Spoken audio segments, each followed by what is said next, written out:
Donc salut, j'aimerais parler des deux méthodes d'entraînement pour perdre du gras. Donc j'aime pas parler d'entraînement sans parler de nutrition quand je parle de perte de gras parce que l'un va pas sans l'autre d'habitude.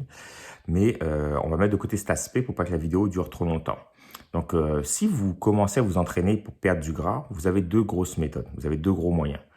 Le premier moyen, ça s'appelle l'aérobie. L'aérobie, c'est que je fais un effort qui n'est pas très intense, mais que je tiens sur la durée.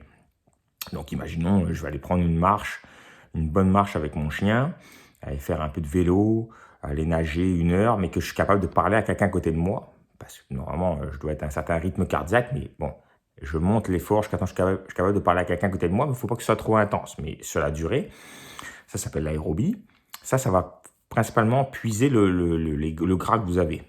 Donc, le principal carburant du corps quand je fais un effort aérobique, c'est les lipides. Donc, c'est le gras que vous avez stocké dans vos cellules adipeuses. Donc, c'est la meilleure manière de perdre du gras sur le moyen long terme selon les études. L'inconvénient de ça, c'est que ça prend du temps. Et puis, l'avantage, c'est que je peux le répéter souvent. C'est pour ça que la plupart de mes clients, je leur conseille de faire au moins 10 000 pas par jour. Je sais, il y en a, ils vont dire c'est trop long, blablabla. Hein. Bon, je ne suis pas magicien. Si quelqu'un veut perdre du gras et contrôler son taux de taille, la règle des 10 000 pas est pas mal. Vraiment pas mal pour vous aider à vous donner un facteur sur lequel vous repérez pour mesurer votre quantité d'activité physique que vous faites dans la journée. Donc, ça peut être 10 000 pas ou équivalent à autre chose. Une activité qui est pas trop difficile, mais sur la durée. Donc, ne pas sous-estimer cette méthode. L'autre méthode, c'est l'anaérobie lactique. Donc, l'anaérobie lactique, c'est quoi? C'est que votre effort est intense, mais vous n'êtes pas capable de le tenir trop longtemps. Donc, on parle d'un effort à peu près entre 15 secondes et 1 minute 30. Plus l'effort va être long, plus on va travailler ce qu'on appelle la capacité de cette filière, et plus je vais brûler du glycogène. Ça veut dire que c'est le sucre que vous avez stocké dans le muscle. Dans le foie, mais dans le muscle principalement. Donc, je vais accumuler ce qu'on appelle des lactates. Donc, c'est une bonne méthode parce que je vais venir créer une dette que le corps va devoir rembourser. Donc, quand je vais faire un effort intense, que ce soit des intervalles, des supersets, des circuits training, je vais venir ce qu'on appelle brûler du glycogène. Et mon corps, lui, va devoir surcompenser pendant plusieurs heures. Donc, je vais muscler mon cœur, mes muscles striés, donc les épaules, les biceps, etc. Et là, je vais brûler du glycogène et je vais perdre du gras d'une manière indirecte, entre guillemets. Ça veut dire que le corps va devoir refaire des stocks et il brûle des calories, puis il doit devoir se réparer.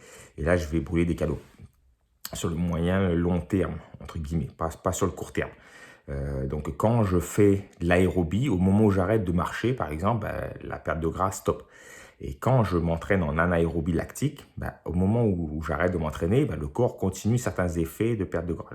L'inconvénient de ces méthodes, cette méthode-là, l'anaérobie lactique, c'est que ça taxe le système. C'est-à-dire que je ne peux pas répéter cet effort-là trop souvent parce que mes muscles ont besoin de repos, mon cœur aussi.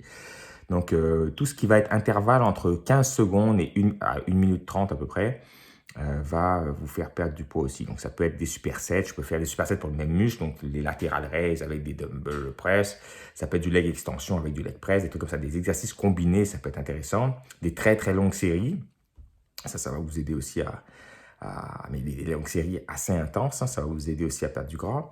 Des efforts type circuit training, du traîneau, etc. Des trucs comme ça qui vont vraiment vous essouffler. Il faut que vous soyez vidé à la fin de la série quasiment. Et ça va vous faire perdre du gras. L'inconvénient, comme j'explique, c'est que ça fait monter le cortisol, donc ça fait monter le stress du corps. Et il peut y avoir une cascade d'hormones qui se mettent en place comme ça si vous répétez ça trop souvent, qui vont venir vous bloquer votre perte de gras. Donc, misez principalement sur l'aérobie pour perdre du gras, donc bougez le plus souvent possible, de manière modérée mais assez longtemps. Et à travers ça, entrecoupé d'entraînements plus intenses en anaérobie lactique. Ça peut être intéressant de combiner ces deux approches, bien sûr avec la nutrition, pour perdre du gras.